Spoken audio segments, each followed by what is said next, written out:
Ba, ito yung sitwasyon dito sa Villar City. Ang ganda talaga yan. May mga kain-kainan, ano lang, mga pagkain dyan. So dito, ito yung ano dito. So ito yun yung may nakaupo. Ayan. Ito yung puno na ano, mahiwagang puno sa Villar City. Ayan, dinadayo talaga yan. Ayan, ang daming tao. Kasi napakaganda talaga. Tingnan naman. Yan yung puno na mahiwaga dito. Ito yung nagdala ng swerte dito sa ano ni Villar. Ito yung nagpapayaman na puno. Ayan, may mga ano dyan siguro. May income dyan na nagbibigay ng ano, kwarta sa iya. Okay, dinadayo lang ano.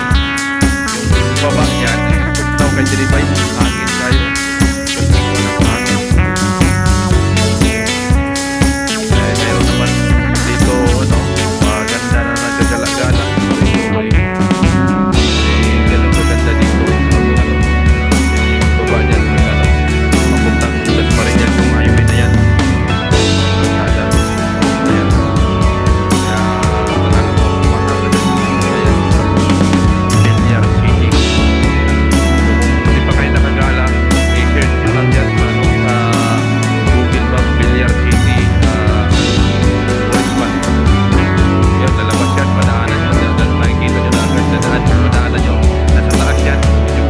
Bundok ba?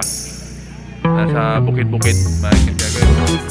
Sobrang lamig dito. Matugnaw ba? So, yan.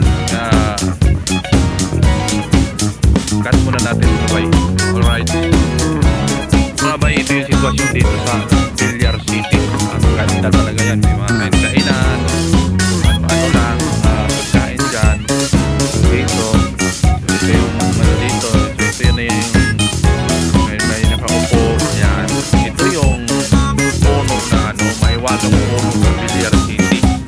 Ayan, dinadayo talaga yan. Ang daming tao. Kasi napakaganda talaga. Tingnan naman. Ayan yung puno na mahiwaga dito. Ito yung nagdala ng swerte dito sa ano, Villar. Ito yung nagpapayaman na puno. Ano yan, siguro sila nagbibigay ng ano, kwarta sa iya. Dinadayo ng baba niyan. Ito kay Diribay. Hangin tayo. Ay, meron naman dito ano, maganda na nagagala-gala. Ganun maganda dito.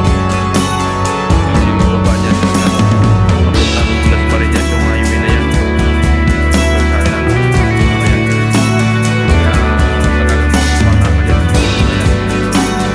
Villar City. So, kung hindi pa kayo nakagala, i-search nyo lang dyan sa, ano, sa Google Map, Villar City tourist spot. Yun, lalabas yan, madaanan nyo, makikita nyo na agad, madaanan nyo, nasa taas yan, medyo bundok pa, nasa bukid-bukid, makikita nyo. Sobrang lamig dito, matugnaw ba?